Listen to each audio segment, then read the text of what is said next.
नमस्कार। Welcome to इम्तिहान IAS. आप सभी का इम्तिहान आईएएस में एक बार फिर से स्वागत है। और बिग न्यूज़ के आज के इस सेशन में हम डिस्कस करने वाले हैं फर्स्ट कॉन्स्टिट्यूशनल अमेंडमेंट एक्ट 1951, जिसके कि 75 ईयर जो है पूरे हुए हैं।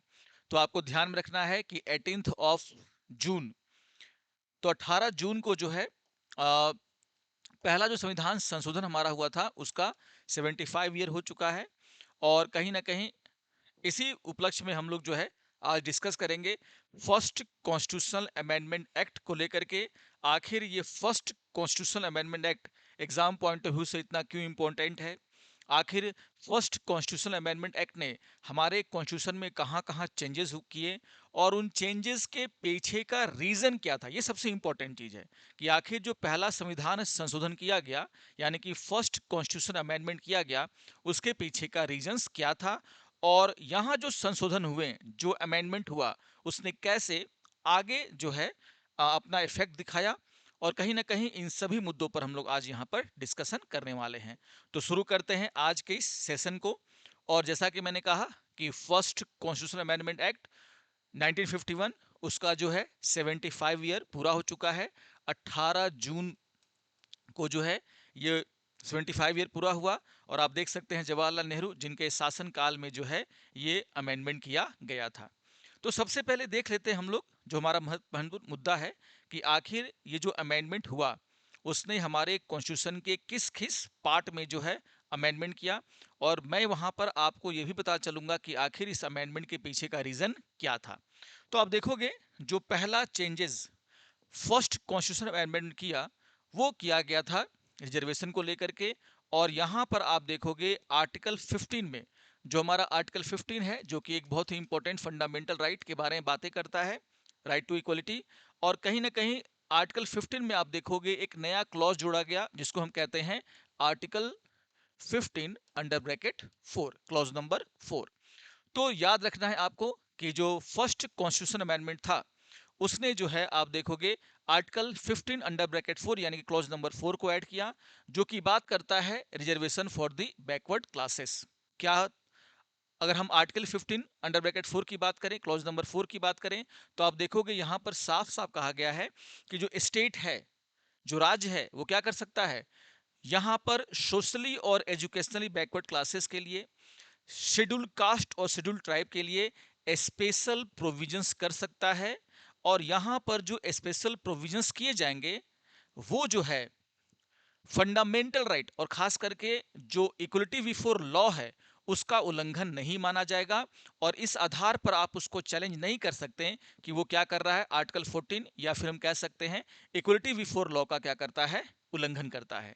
तो आप देखोगे जो फर्स्ट इंपॉर्टेंट चेंजेस हमारे कॉन्स्टिट्यूशन में फर्स्ट कॉन्स्टिट्यूशनल अमेंडमेंट एक्ट ने किया वो था आर्टिकल 15 में एक नया क्लॉज का ऐड होना जिसको हम लोग बोलते हैं आर्टिकल 15 अंडर ब्रैकेट 4। और यहाँ पर आपको ध्यान में रखना है कि जो प्रोविजंस बनाए जाएंगे सोशली और एजुकेशनली बैकवर्ड क्लास के रिजर्वेशन के लिए, है ना, चाहे वो एजुकेशन में हो, आगे चल करके जो जॉब में हो, अगर वो प्रोविजंस बनाए जाते हैं तो वो जो है ना, इस आधार पर चैलेंज नहीं किए जाएंगे कोर्ट में कि वो क्या करता है, इक्वलिटी बिफोर लॉ का उल्लंघन करता है। अब इसके पीछे का रीजन क्या था ये बहुत ही इंपॉर्टेंट है जानना। आप देखोगे अगर हमारा जब क्वेश्चन लागू हुआ और उसके लागू होने के बाद जो रिजर्वेशन को लेकर के सबसे बड़ा और सबसे पहला केस है वो है चंपक्कम दोईराजन का मामला। और चंपक्कम दोईराजन के मामले में जो सुप्रीम कोर्ट ने निर्णय लिया, जो निर्देश दिए, जो उनका जजमेंट आया, कहीं ना कहीं उसी को पलटने के लिए जो है पहला कॉन्स्टिट्यूशन अमेंडमेंट एक्ट में ये वाला पार्ट जोड़ा गया था। तो फर्स्ट कॉन्स्टिट्यूशन अमेंडमेंट एक्ट में आप देखोगे कहीं ना कहीं चंपक्कम दोईराजन के मामले में जो सुप्रीम कोर्ट का फैसला था, जो वहां पर उनका जजमेंट आया था, उसके इफेक्ट को पलटने के लिए सरकार ने आर्टिकल 15 आर्टिकल 15 अंडर ब्रैकेट 4 को क्या किया, ऐड किया। तो क्या था ये मामला, स्टेट ऑफ मद्रास वर्सेस चप्पक्कम दोरईराजन का मामला। आप देख सकते हो यहाँ पर मैंने उन महिला का पिक भी, इमेज भी दिया है, यही है चप्पक्कम दोरईराजन, जिन्होंने जो है मद्रास प्रेसिडेंसी के उस लॉ को चैलेंज किया और ये कहा कि यहाँ पर मद्रास प्रेसिडेंसी ने जो 1927 में जो एक ऑर्डर पास किया था, जिसमें ये कहा था, जो कास्ट बेस्ड रिजर्वेशन की बात करता था, कास्ट के आधार पर उन्हें एजुकेशन में और जॉब्स में क्या मिलेगा, रिजर्वेशन मिलेगा, उस ऑर्डर को यहाँ पर चपकम दोराजन के द्वारा क्या किया गया, चैलेंज किया गया। और इस मामले में आप देखोगे सुप्रीम कोर्ट ने जो है, सुप्रीम कोर्ट ने बहुत ही इंपॉर्टेंट जजमेंट दिया और सुप्रीम कोर्ट ने कहा कि जो कास्ट बेस्ड रिजर्वेशन है वो यहां पर अलाउ नहीं है। और यहां पर कहीं ना कहीं ये माना सुप्रीम कोर्ट ने कि अगर रिजर्वेशन दिया जा रहा है खास करके कास्ट के आधार पर, तो ये आर्टिकल 14 यानी कि इक्वलिटी बिफोर लॉ का क्या है, उल्लंघन है। और इसको आधार बना करके आप देखोगे सुप्रीम कोर्ट ने जो है, जो मद्रास प्रेसिडेंसी का जो ऑर्डर था उसको क्या किया, शून्य घोषित किया, यानी कि नल एंड वाइड घोषित कर दिया। और यहां पर आप देखोगे ये एक बहुत बड़ा मामला बन गया, क्योंकि सरकार को आगे चल करके जो भी सोशली और एजुकेशनली बैकवर्ड क्लासेस थे, जो एससी एसटी थी, उनके उत्थान के लिए, उनको आगे बढ़ाने के लिए रिजर्वेशन देना पड़ सकता था। और यहाँ पर कहीं ना कहीं जो रिजर्वेशन है उसको सुप्रीम कोर्ट ने स्टक डाउन किया, खास करके कास्ट के आधार पर जो रिजर्वेशन है उसको। और यही वो बड़ा रीजन था जिसके कारण आप देखोगे जो पहला संविधान संशोधन किया गया, जो फर्स्ट कॉन्स्टिट्यूशनल अमेंडमेंट किया गया, वहां पर आप देखोगे कि आर्टिकल 15(4) को जगह दी गई, जहां पर यह साफ साफ किया गया कि अगर स्टेट अगर चाहे तो वो सोशली और एजुकेशनली बैकवर्ड क्लास के लिए, शेड्यूल कास्ट के लिए, शेड्यूल ट्राइब के लिए स्पेशल प्रोविजंस कर सकता है, अफर्मेटिव एक्शंस ले सकता है। और यहाँ पर जो भी स्पेशल प्रोविजंस किए जाएंगे वो आर्टिकल 14 यानी कि इक्वलिटी बिफोर लॉ खास करके उसका जो है कोई भी उल्लंघन नहीं माना जाएगा। खुद आप देखोगे आर्टिकल 15 में भी ये कहा गया है कि कास्ट के आधार पर, कास्ट के नाम पर जो है दो सिटीजन्स के बीच में कोई भेदभाव नहीं किया जाएगा, ये उसका भी उल्लंघन नहीं माना जाएगा। तो सबसे इंपॉर्टेंट ये है कि क्या चेंजेस किए गए, लेकिन मैं आपको ये क्लियर करता जा रहा हूं कि चेंजेस के पीछे का मेन रीजन क्या था, जिसके कारण फर्स्ट कॉन्स्टिट्यूशनल अमेंडमेंट एक्ट लाया गया, उसको पास कराया गया। और आज तक आप देखोगे एग्जाम पॉइंट ऑफ व्यू से भी ये इंपॉर्टेंट है, और आज तक आप देखोगे इस पर चर्चा होती रहती है। तो पहला चेंजेस किया गया क्या, कि अनुच्छेद 15 में, आर्टिकल 15 में जो है क्लॉज नंबर 4 को ऐड किया गया। मैंने चपक्कम दो रजन का मामला भी आपको यहां पर समझा दिया है। यहां पर आप देखोगे एक और चेंजेस किए गए जो कि आर्टिकल 31 में किया गया था, आर्टिकल 31 जो कि कहीं ना कहीं राइट टू प्रॉपर्टी से जुड़ा हुआ था। और यहां पर आप देखोगे जो फर्स्ट कॉन्स्टिट्यूशनल अमेंडमेंट एक्ट था उसके जरिए दो अनुच्छेद, दो आर्टिकल्स यहां पर ऐड किए गए, आर्टिकल 31A और आप देखोगे आर्टिकल आर्टिकल 31B। तो ये दो आर्टिकल्स यहां पर ऐड किए गए by the first constitutional amendment act. अब यहां पर आप देखोगे ये भी कहा गया कि आर्टिकल 31A में जो सब्जेक्ट हैं, और 31B में तो आप सभी जानते हो नाइन्थ शेड्यूल का जिक्र है।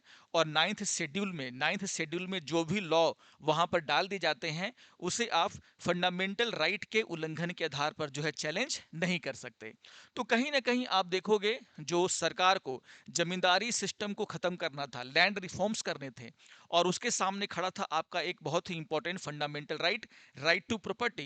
तो उसका जो इफेक्ट था, है ना, चूंकि ये रिफॉर्म्स करने थे और कहीं ना कहीं राइट टू प्रॉपर्टी इसके आगे आ रहा था, तो उसे उसे फंडामेंटल राइट की स्क्रूटनी से बचाने के लिए ऐसे कानून जो लैंड रिफॉर्म्स कर रहे थे, ऐसे कानून जो जमींदारी प्रथा का को अंत करने के लिए बनाए गए थे, उन्हें जो है फंडामेंटल राइट के उल्लंघन के आधार पर चैलेंज ना किया जाए, इससे बचाने के लिए आप देखोगे 31A, आर्टिकल 31A और आर्टिकल 31B को ऐड किया गया। आप सभी जानते हैं आर्टिकल 31A और 31B को मैंने क्लास में डिटेल में डिस्कस किया है, और कभी मौका मिला तो हम लोग जो है 31A और B को यहाँ पर भी डिटेल में डिस्कस करेंगे। लेकिन आपको यहाँ पर ध्यान में रखना है कि सीधी सी बात है कि जो नाइन्थ शेड्यूल है ना, वो यहाँ पर ऐड किया गया 31B के तहत ही वो आता है। और नाइन्थ शेड्यूल में आप सभी जानते हैं कि सबसे उसकी इंपॉर्टेंट जो खासियत है प्रॉपर्टी, वो क्या है कि नाइन्थ शेड्यूल में अगर किसी भी लॉ को, किसी भी रूल को अगर आप डाल देते हैं तो वो जो है फंडामेंटल राइट स्क्रूटनी से बच जाता है। कहने का मतलब ये है कि अगर आपको लगता है कि वो लॉ जो है अगर फंडामेंटल राइट का उल्लंघन कर रहा है को, तो आप उसके आधार पर जो है उसको चैलेंज नहीं कर सकते। हालांकि आगे चल करके आप देखोगे जो डॉक्ट्रिन ऑफ बेसिक स्ट्रक्चर है उसके बाद सुप्रीम कोर्ट ने जरूर ये कहा कि जो 9th शेड्यूल में जो भी लॉ डाले गए हैं उन्हें आप बेसिक स्ट्रक्चर के उल्लंघन के नाम पर क्या कर सकते हैं, जरूर चैलेंज कर सकते हैं।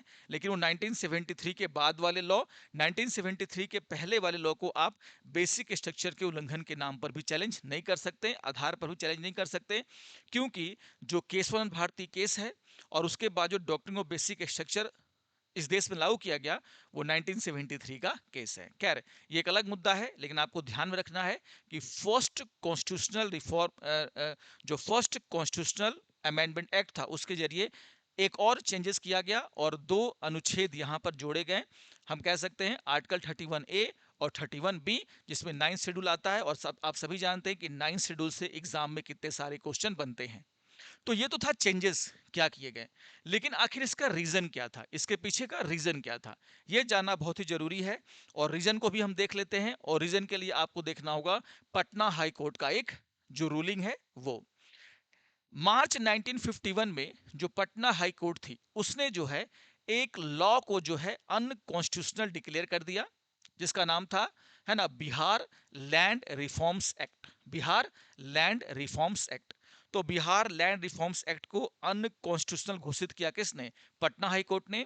और कहीं ना कहीं आप देखोगे कि ये एक बहुत बड़ा रीजन बना जिसके कारण फर्स्ट कॉन्स्टिट्यूशनल अमेंडमेंट एक्ट में जो है आर्टिकल 31A जोड़ा गया, 31B जोड़ा गया, और वैसे रूल्स, वैसे लॉ, स्टेट्स के भी वैसे लॉ जो लैंड रिफॉर्म्स के लिए बनाए गए थे, जो जमींदारी प्रथा को खत्म करने के लिए बनाए गए थे, उनको 9th शेड्यूल में डाल करके उन्हें फंडामेंटल राइट की स्क्रूटनी से बचाने का प्रयास किया गया। यानी कि अगर उन पर यह आरोप लगता भी है कि वो राइट टू प्रॉपर्टी या अदर राइट का क्या कर रहे हैं, उल्लंघन कर रहे हैं, तो आप उसको कोर्ट में जाकर के चैलेंज नहीं कर सकते, क्योंकि आप सभी जानते हैं आर्टिकल 32 जो हमें कॉन्स्टिट्यूशनल रेमेडीज का क्या देता है, राइट देता है। अगर आपको लगता है कि आपके फंडामेंटल राइट का उल्लंघन हो रहा है तो आप कोर्ट में जाकर के अपील कर सकते हैं, सुप्रीम कोर्ट में जाके अपील कर सकते हैं। तो कहीं ना कहीं आप देखोगे जो फंडामेंटल राइट की स्क्रूटनी होती है उससे बचाने के लिए ये सब किया गया। तो रीजन क्या था, पटना हाई कोर्ट का वो ऑर्डर जिसने जो पटना जो बिहार लैंड रिफॉर्म्स एक्ट था उसको कॉन्स्टिट्यूशनल अनकॉन्स्टिट्यूशनल घोषित किया। अब आपको यह भी ध्यान में रखना है कि इंटरेस्टिंग एक फैक्ट्स जो आपको ध्यान में रखना है, यहां पर सभी लोग ये समझते हैं कि बिहार लैंड रिफॉर्म्स एक्ट को जो अनकॉन्स्टिट्यूशनल घोषित किया था पटना हाई कोर्ट ने, वो इस कारण से किया था क्योंकि ये राइट टू प्रॉपर्टी का उल्लंघन करता है। लेकिन आपको ध्यान रखना है कि राइट टू प्रॉपर्टी नहीं, बल्कि यहां पर जो कोर्ट की रूलिंग आई थी उसमें यह कहा गया था कि ये जो है, जो राइट टू इक्वलिटी है, राइट टू इक्वलिटी है, उसका क्या करता है, उल्लंघन करता है। क्यों? क्योंकि इस एक्ट में एक बात कही गई थी, इसको कहते हैं स्लाइडिंग स्केल। स्लाइडिंग स्केल का मतलब क्या है, यहां पर आप देखोगे कि जमीन जितनी बड़ी होती थी, किसानों की जमीन जितनी बड़ी होती जाएगी, उनका जो कंपनसेशन का जो कंपनसेशन है वो उतना ही क्या होता जाता था, छोटा होता चला जाता था। तो इसी को बोला गया sliding scale. Fixed for the compensation मतलब क्या है कि rate decreased as the size of the land holding increased. तो ये जो प्रावधान उसमें था, जो बातें वहां पर थी, उसको चैलेंज किया गया था कि ये कैसे हो सकता है कि छोटे जिनके खेत है उनको ज्यादा कंपनसेशन, बड़े खेत वालों को रेट कम। तो ये सब चीजें जो है उस पर आरोप लगा कि वो राइट टू इक्वलिटी का क्या करता है, कानून सबके लिए क्या होना चाहिए, समान होना चाहिए। तो राइट टू इक्वलिटी का वो क्या कर रहा है, उल्लंघन कर रहा है। इसीलिए आप देखोगे कोर्ट ने क्या किया, जो बिहार लैंड रिफॉर्म्स एक्ट था उसको अनकॉन्स्टिट्यूशनल घोषित किया था। ये आपको ध्यान में रखना है। तो कहीं ना कहीं एक बड़ा रीजन बना पटना हाई कोर्ट का ये डिसीजन, जिसके कारण आप देखोगे, है ना, इन आर्टिकल्स को यहां पर क्या किया गया, ऐड किया गया। तो मैं आपको क्लियर करता जा रहा हूं कि क्या अमेंडमेंट हुआ और इस अमेंडमेंट के पीछे का रीजन क्या था। One of the most important changes first amendment act has done in constitution is with the article 19। आप देखोगे जो पहला अमेंडमेंट एक्ट था उसने आर्टिकल 19 में भी क्या किए हैं, बहुत ही इंपॉर्टेंट चेंजेस किए हैं। और आप सभी जानते हैं article 19 under bracket 2 clause number 2, और वहां पर जो है उन आधारों का, यानी कि उन बेसिस का जिक्र है जिसके आधार पर जो है आपके जो right to freedom of free speech है, right to freedom of free speech and expression, उस पर आप क्या कर सकते हैं, रीजनेबल रिस्ट्रिक्शन लगा सकते हैं। और यहां पर आप देखोगे कि फर्स्ट अमेंडमेंट के द्वारा कुछ न्यू ग्राउंड्स जो है ऐड किए गए। और ये एग्जाम में बार बार पूछा जाता है कि आर्टिकल 19 अंडर ब्रैकेट 2 यानी कि क्लॉज नंबर 2 में वो कौन कौन से ग्राउंड थे, न्यू ग्राउंड थे, जिनको कि फर्स्ट कॉन्स्टिट्यूशनल अमेंडमेंट एक्ट के द्वारा ऐड किया गया। तो आपको ये भी मैं बता देता हूं, आप देखोगे जो पहला संविधान संशोधन था, फर्स्ट कॉन्स्टिट्यूशनल अमेंडमेंट एक्ट था, उसने जो है एक वर्ड जोड़ा, है ना, और वो वर्ड था रीजनेबल। यानी कि जो रिस्ट्रिक्शन शब्द था, यानी कि कुछ ऐसे बेस थे, कुछ ऐसे आधार थे जिसके आधार पर आप क्या कर सकते थे, आपका जो right to free speech and expression है उस पर आप प्रतिबंध लगा सकते थे, उसको रिस्ट्रिक्ट कर सकते थे। उसमें लिखा हुआ था रिस्ट्रिक्शन, है ना, लेकिन उसके आगे एक वर्ड जोड़ दिया गया, रीजनेबल। अब ये वर्ड पूरा क्या बन गया, रीजनेबल रिस्ट्रिक्शन। और ये बहुत ही इंपॉर्टेंट है। रीजनेबल रिस्ट्रिक्शन का मतलब ये होता है कि आप रिस्ट्रिक्शन तो लगा सकते हैं इन आधारों पर, लेकिन जो रिस्ट्रिक्शन है वो क्या होना चाहिए, रीजनेबल होना चाहिए, उचित होना चाहिए। यानी कि अगर अनुचित तरीके से अगर आप उन आधारों का उपयोग करके, जो आधार दिए गए हैं आर्टिकल 19 अंडर ब्रैकेट 2 में, अगर आप प्रतिबंध लगा रहे हैं, रिस्ट्रिक्शन लगा रहे हैं, लेकिन वो मनमाना है, आर्बिट्ररी है, कोई तथ्य उसमें नहीं है, तो कोर्ट उसको क्या कर सकता है, खारिज कर सकता है, शून्य घोषित कर सकता है। तो रीजनेबल जो वर्ड लिखा गया वो जानबूझकर लिखा गया ताकि यहां पर जुडिशियल रिव्यू हो सके।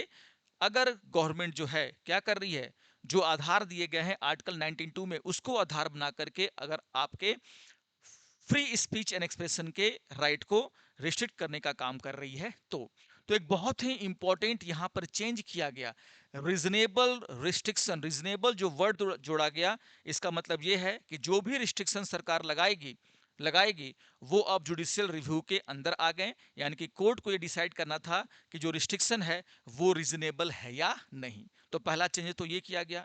इसके अलावा आप देखोगे कि न्यू कैटेगरीज, यानी कि आर्टिकल 19 अंडर ब्रैकेट 2 में, क्लॉज नंबर 2 में आप देखोगे न्यू कैटेगरीज ऐड किए गए, न्यू बेस ऐड किए गए, जिसके आधार पर आर्टिकल 19 के द्वारा जो आपको फ्री स्पीच एंड एक्सप्रेशन का राइट दिया जा रहा है उस पर आप क्या कर सकते हैं, प्रतिबंध लगा सकते थे।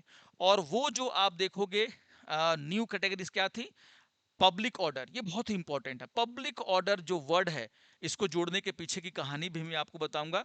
पब्लिक ऑर्डर जो है वर्ड यहां पर ऐड किया गया। पब्लिक ऑर्डर को डिफाइन नहीं किया गया। पब्लिक ऑर्डर अपने आप में ही एक बहुत बड़ा क्या है, शब्द है जो कि बहुत सारी चीजों को अपने अंदर समाहित किए हुए हैं।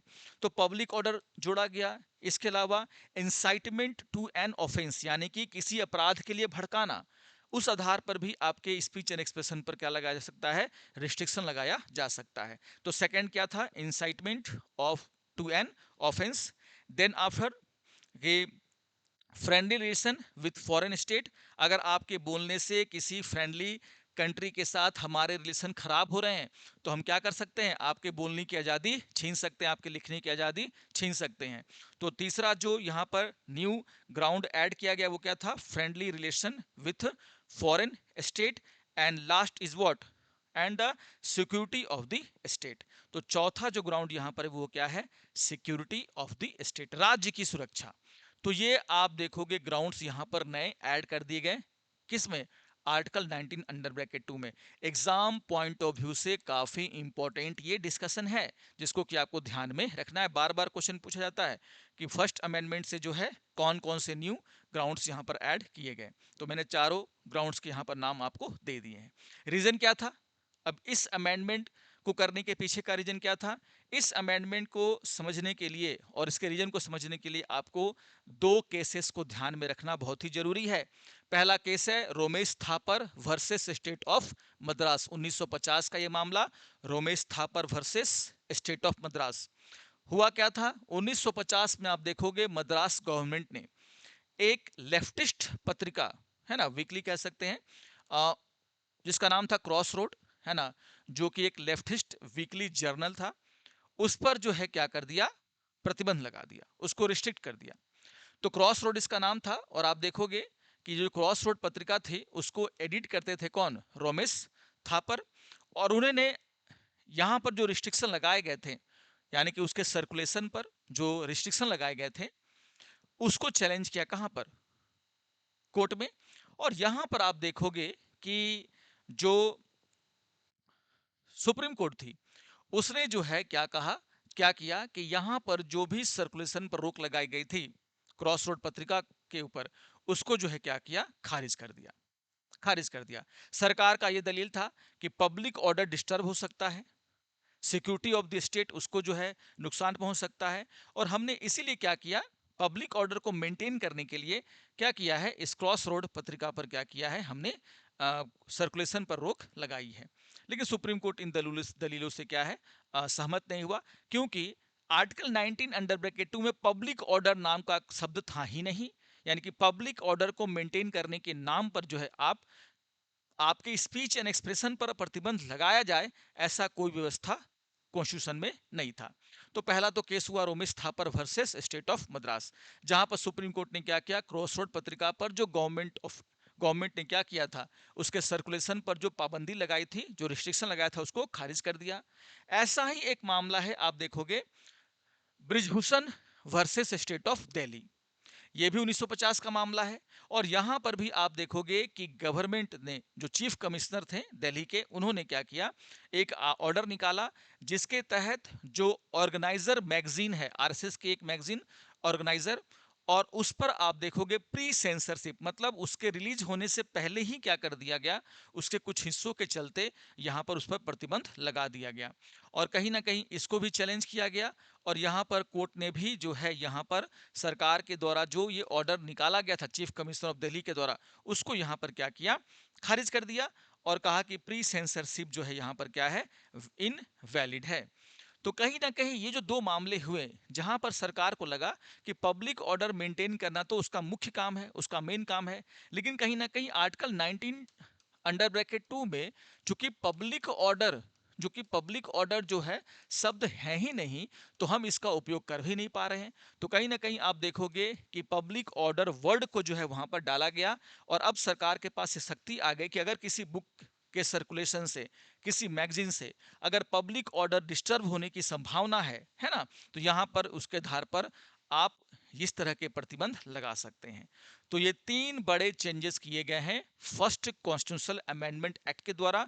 और सबसे इंपॉर्टेंट बात है कि मैंने आपको ये क्लियर कर दिया है कि इन सभी अमेंडमेंट के पीछे का मेन रीजन यहां पर क्या है। तो डिटेल में मैंने आपको यहां पर डिस्कस किया है। आप जैसे ही इस वीडियो को देखेंगे, आपको फर्स्ट कॉन्स्टिट्यूशनल अमेंडमेंट को लेकर के अगर कोई भी डाउट होगी, तो वो डाउट क्या हो जाएगी, क्लियर हो जाएगी। तो पूरा वीडियो को देखिएगा आप लोग, ताकि आप लोग समझ सकें कि यहां पर ये अमेंडमेंट क्यों इतना इंपॉर्टेंट है एग्जाम पॉइंट ऑफ व्यू से भी। तो अगर आपको ये सेशन अच्छा लगे तो आप जरूर लाइक कीजिएगा। जाते जाते, अगर आपको इम्तिहान आईएएस ज्वाइन करना है, हमारे यूपीएससी और बीपीएससी के बैचेस चल रहे हैं। नए बैचेस की शुरुआत होने वाली है हिंदी माध्यम में भी और इंग्लिश माध्यम में भी।